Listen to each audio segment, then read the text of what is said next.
For 8 straight years, cemetery workers witnessed something that defied explanation. Every morning, a wild bobcat would come and stay close to one particular grave.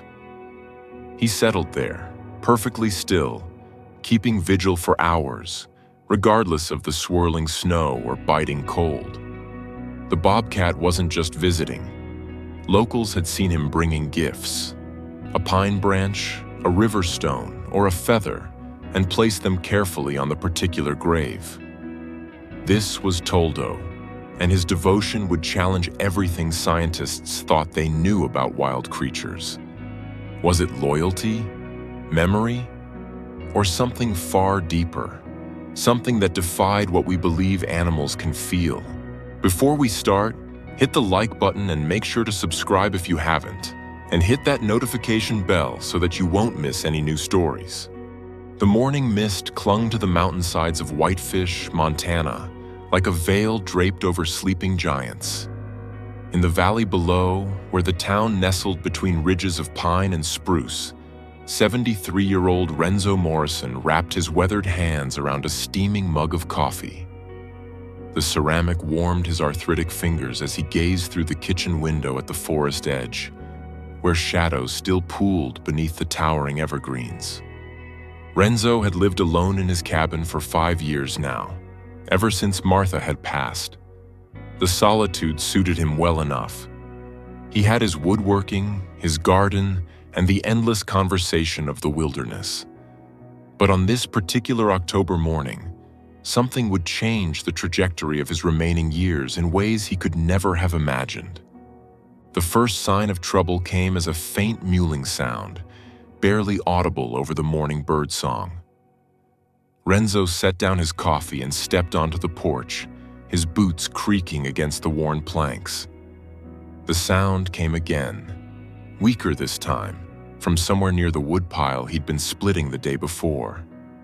Moving with the careful deliberation of someone who'd learned not to startle wild creatures, Renzo approached the stacked logs. There, wedged between 2 pieces of split pine, was a sight that made his breath catch. A bobcat kitten, no more than 8 weeks old, lay twisted at an unnatural angle. Its hind leg was clearly broken, and dried blood matted the tawny fur along its flank. The creature's eyes, golden and unfocused, flickered open at Renzo's approach. "Sweet mercy," Renzo whispered, his voice rough with concern. The practical part of his mind knew he should leave it be. Nature had its own brutal arithmetic, and interfering rarely ended well. But something in those amber eyes, something beyond mere animal instinct, held him fast. 20 years of living in these mountains had taught Renzo much about wildlife. He knew that bobcat mothers were fiercely protective, that they rarely abandoned their young unless something catastrophic had occurred. Scanning the tree line, he saw no sign of an adult cat. The kitten's mother was either dead or had been forced to abandon this injured baby to save her other offspring. Making a decision that would alter both their lives, Renzo carefully removed his flannel shirt and used it to gently wrap the injured kitten. The creature barely struggled, too weak from pain and hunger to resist. Inside the cabin, Renzo cleared his kitchen table and laid the bundled kitten down with infinite care. The next hours blurred together in a haze of activity. Renzo called Dr. Sarah Whitfield, the veterinarian who serviced the mountain communities. While waiting for her arrival, he offered the kitten water from a shallow dish, supporting its head as it lapped weakly at the liquid.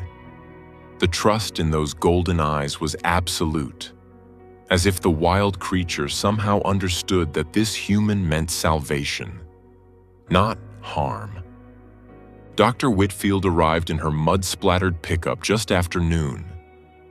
A woman in her 40s with graying hair pulled back in a practical ponytail. She'd seen enough of mountain life to know that the boundaries between wild and domestic often blurred in these remote places. "Renzo Morrison, what have you gotten yourself into now?" she asked, though her tone was gentle as she examined the kitten. "Couldn't leave him to die, Sarah. Just couldn't." She worked with practiced efficiency, setting the broken leg, cleaning and stitching the wounds, administering antibiotics. "He's lucky you found him when you did. Another day, maybe less, and infection would have taken him. The leg will heal, but it'll take weeks of care. You sure you're up for this?" Renzo looked at the sedated kitten, so small and vulnerable on his kitchen table. "Reckon I've got nothing but time these days." Sarah studied him for a moment, recognizing the loneliness that pooled in the corners of his eyes. "All right then, but you know the law. Once he's healed, he needs to go back to the wild. And Renzo, don't get too attached. Wild things have wild hearts. But attachment, like love itself, rarely asks permission before taking root." Renzo named the kitten Toldo after his grandfather who'd emigrated from Italy generations ago. A man who'd been both fierce and gentle, wild and devoted. The name seemed to fit the recovering Bobcat perfectly. For the first week, Toldo could barely move, the splint on his leg keeping him immobile. Renzo fashioned a bed from old wool blankets near the fireplace, where the warmth could seep into the kitten's bones. Every 4 hours, day and night, Renzo would warm goat's milk mixed with the special formula Dr. Whitfield had provided. He'd cradle Toldo in the crook of his arm, feeling the rumble of purrs that seemed too large for such a small body. As the days passed, Toldo's strength returned incrementally. His eyes grew brighter, tracking Renzo's movements around the cabin with keen interest. By the 3rd week, Toldo was attempting to walk, dragging the splinted leg behind him with determination that made Renzo's chest tight with admiration. The old man would sit on the floor for hours, encouraging the kitten with gentle words and pieces of raw rabbit meat. Their bond deepened with each passing day, built on a foundation of trust and mutual need that transcended the typical boundaries between human and wild animal. The mountain community soon heard about Renzo's unusual house guest. Neighbors would stop by with offerings, fresh-caught fish, rabbit, even deer meat from successful hunts. They'd sit on Renzo's porch, watching through the window as Toldo practiced walking, his gait growing steadier each day. "Never seen anything like it," muttered Tom Bradley, who ran the general store in town. "That cat looks at you like he understands every word you're saying." And perhaps he did. As winter descended on the mountains, blanketing everything in pristine white, Toldo had grown from a helpless kitten into a young bobcat of impressive size.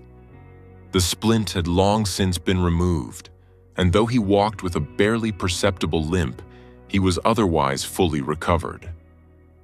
Dr. Whitfield had visited several times, each time suggesting that Toldo should be released back into the wild. But something unexpected had occurred. Toldo showed no interest in leaving. Renzo had gradually given him more freedom, first opening the cabin door during the day, then leaving it cracked at night.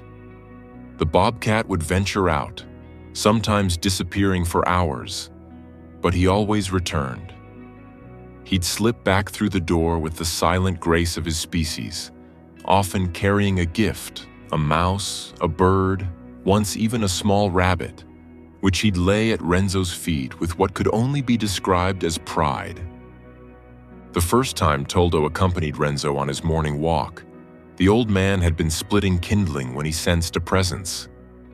Turning, he found the bobcat sitting on a nearby stump, watching intently. When Renzo gathered the split wood and headed toward the cabin, Toldo fell into step beside him, maintaining a respectful distance but clearly choosing companionship. This became their routine. Mornings meant coffee for Renzo and fresh meat for Toldo, followed by walks through the snow-laden forest. The bobcat would range ahead and to the sides, investigating scents and sounds, but always circling back to check on his human companion. In the evenings, they'd sit by the fire, Renzo in his worn leather chair with a book, Toldo stretched out on the warm stones of the hearth. The villagers grew accustomed to the sight of the unlikely pair. Children would press their faces against the general store window when Renzo came to town, Toldo waiting patiently outside like a well-trained dog. Photographers from wildlife magazines made the journey up the mountain, hoping to capture images of the famous tame bobcat, though Toldo would vanish into the forest whenever strangers appeared, only returning when they'd gone. Seasons turned like pages in a well-loved book. Spring brought wildflowers and Toldo's first real hunting successes. Summer saw long days in the garden, where Toldo would lounge in the shade while Renzo tended his vegetables. Fall painted the mountains in gold and crimson, and Toldo's coat grew thick in preparation for winter. Sometimes, especially during mating season, Toldo would disappear for days at a time. Renzo would worry, pacing the cabin and scanning the tree line, but he understood. Wild hearts needed wild spaces, and he never tried to cage or contain his friend. The bobcat always returned, often bearing the scars of fights with other males, which Renzo would carefully clean while Toldo submitted to the ministrations with patient dignity. 3 years passed this way, each day a gift neither had expected. Renzo's health, always robust despite his age, began to show signs of decline. His steps grew slower, his breath shorter on their mountain walks. Toldo seemed to sense the change, staying closer during their rambles, no longer ranging as far ahead. The winter of Renzo's 76th year arrived with unusual ferocity. Blizzards swept down from Canada, burying the mountain communities under feet of snow. Renzo's arthritis flared, making even simple tasks painful. But every morning he'd still brew his coffee, and Toldo would still appear for breakfast, their routine unbroken by age or weather. On a particularly bitter January night, Renzo felt a strange heaviness in his chest. He'd been feeling poorly for days, but had attributed it to the cold. As he settled into bed, Toldo did something unusual. Instead of taking his customary place by the dying fire, the bobcat leaped onto the bed, something he'd never done before, and curled against Renzo's side. "Getting soft in your old age too, eh, boy?" Renzo murmured, his hand finding the thick fur behind Toldo's ears. The bobcat's purr rumbled through the darkness, a sound like distant thunder, comforting and eternal. Renzo Morrison passed away that night, his hand still resting on Toldo's head, a peaceful expression on his weathered face. It was Toldo's behavior the next morning that alerted the neighbors. The bobcat's yowling, a sound of pure distress, echoed across the valley. Tom Bradley, coming to check on Renzo after the storm, found the old man in his bed with Toldo standing guard, refusing to let anyone approach until Dr. Whitfield arrived and spoke to him in the gentle tones he remembered. The funeral was held 3 days later. The small cemetery on the hillside overlooking the valley Renzo had loved so deeply. The entire community attended, their breath forming clouds in the frigid air as Pastor Williams spoke about the grace found in unexpected friendships and the bridges that could be built between the human and natural worlds. As the pallbearers carried the simple pine casket to the grave, a movement at the forest edge caught everyone's attention. Toldo emerged from the trees, his golden eyes fixed on the procession. Without hesitation, he fell into step behind the casket, his head low, his gait measured and solemn. The mourners parted to let him pass, many wiping tears from their eyes at the sight. When the casket was lowered into the ground and the first shovelfuls of earth fell upon it, Toldo sat at the grave's edge, his posture straight and dignified. He remained there as people filed past, offering condolences to Renzo's nephew who'd come from Billings. He stayed as the cemetery emptied and snow began to fall, covering the fresh earth like a blanket. Most believed that would be the last anyone would see of Toldo. With Renzo gone, surely the Bobcat would return fully to the wild. The strange chapter of his domestic life closed forever. But the mountains had one more surprise in store. The next morning, Margaret Foster, who brought fresh flowers to her husband's grave daily, noticed something unusual at Renzo's plot. There, placed carefully on the mounded earth, was a small pine branch, its needles still green despite the winter cold. Sitting beside the grave was Toldo, his eyes closed as if in meditation. Word spread quickly through the community. The next day, Tom Bradley made the trek up to the cemetery and confirmed what seemed impossible. Toldo had returned, this time leaving a smooth river stone on the grave. The Bobcat sat in the same position, apparently keeping vigil over his friend's resting place. Days turned into weeks, and Toldo's visits became as regular as sunrise. Each day, he would bring something, a twig, a leaf, a feather, small tokens laid with deliberate care on Renzo's grave. He would sit for hours, regardless of weather, his presence a testament to a bond that transcended death itself. Dr. Whitfield, the pragmatic veterinarian who'd warned against getting attached, found herself bringing her camera one gray February afternoon. She watched for an hour as Toldo sat motionless in the swirling snow, his figure gradually becoming white with accumulation, never moving, never leaving his post.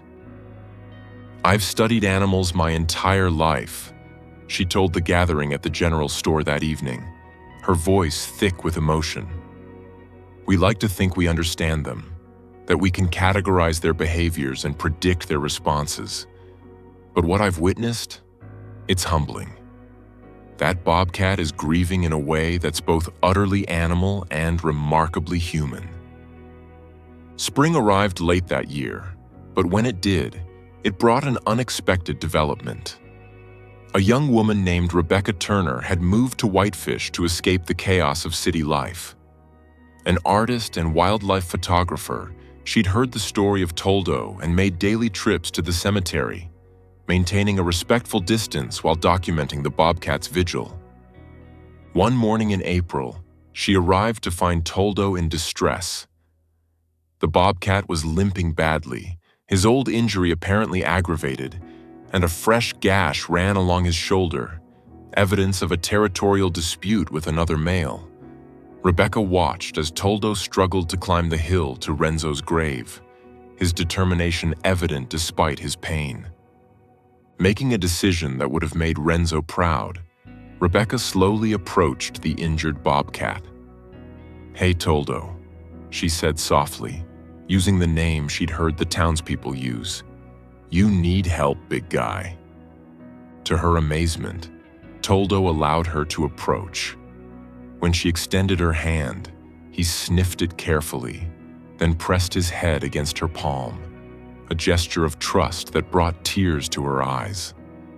Working with Dr. Whitfield, Rebecca managed to treat Toldo's injuries. She set up a small shelter near the cemetery where she could leave food during his recovery. But something remarkable happened during those weeks of care. Toldo began to split his time between Renzo's grave and Rebecca's small cabin at the edge of town. He never became her pet. Rebecca was too wise and respectful for that. But he became her companion, much as he'd been Renzo's. She'd find him on her porch in the mornings, would see him shadowing her on her photography expeditions into the mountains. In the evenings, he might appear at her window, checking on her before disappearing into the darkness. Yet every single day, without fail, Toldo would make his pilgrimage to Renzo's grave. The offerings continued, sometimes traditional tokens from the forest, but occasionally something that made the townspeople gasp in wonder. Once, he brought one of Renzo's old work gloves, which he must have retrieved from somewhere in the forest where it had been lost. Another time, it was a carved wooden bear that Renzo had made, which Toldo had apparently hidden and preserved. The story of Toldo spread beyond Whitefish, carried by visitors and shared in wildlife journals. Scientists came to study him, theorizing about animal cognition and emotional capacity. But for the people of the mountain community, Toldo was simply a friend honoring a friend, love maintaining its watch despite the veil of death. Years passed. Rebecca documented Toldo's life, creating a book of photographs and stories that would eventually fund a wildlife rehabilitation center in Renzo and Toldo's honor. The bobcat aged gracefully, his muzzle growing white, his movements slower but still dignified. He taught the community profound lessons about connection, loyalty, and the mysterious bonds that can form between species. Even as Toldo grew elderly, his vigil never ceased. Younger bobcats appeared in the forests around Whitefish, some likely his offspring, but none displayed the remarkable behavior that had made Toldo legendary. It was as if his connection to Renzo was singular, unrepeatable, a once-in-a-lifetime convergence of two souls who had recognized something kindred in each other.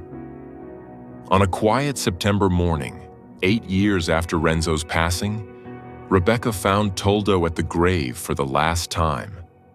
The great bobcat had curled up on the grass that covered his friend's resting place, his body positioned as if he were simply sleeping. He had passed peacefully in the night, his final gift, himself, laid upon the grave of the man who had saved him, loved him, and shown him that the divide between wild and domestic, animal and human, was far narrower than anyone imagined. The town buried Toldo beside Renzo, the only bobcat to receive such an honor in the cemetery's history. Pastor Williams spoke at the small ceremony, noting that some might find it strange to formally bury a wild animal. But as he looked at the gathering of townspeople, many openly weeping, he said, "Love recognizes no boundaries, not of species, not of death, not of time. What we honor today is not just an animal, but a testament to the profound connections possible in this world when we open our hearts to the unexpected." A granite marker was placed between the two graves, inscribed with simple words, "Renzo Morrison and Toldo, friends beyond words, loyal beyond death." Today, visitors to Whitefish often make the trek up to the hillside cemetery.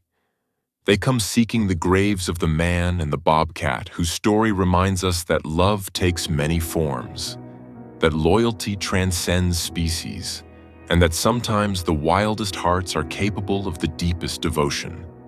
They find often small tokens left by locals and visitors alike, a tradition begun by a bobcat and continued by humans touched by the tale. Rebecca Turner, now in her 50s, still maintains the Wildlife Rehabilitation Center. A large photograph hangs in the main hall. Renzo and Toldo walking together through a snow-covered forest, the old man's hand resting gently on the bobcat's head, both looking toward something beyond the frame, perhaps toward the future they would share, the love they would inspire, and the legacy they would leave in a small Montana town where the boundary between wild and tame became beautifully, eternally blurred. The story of Toldo and Renzo became more than local legend. It became a reminder that in a world often divided by difference, the most profound connections can arise from the most unlikely meetings. It proved that grief and love are not solely human experiences, that the wild world around us pulses with emotions we're only beginning to understand. And in Whitefish, Montana, when the mist clings to the mountainsides and the morning light breaks through the pines, some say you can still see them, an old man and a bobcat, walking together through the forest, bound by something stronger than death, wilder than nature, and more enduring than time itself.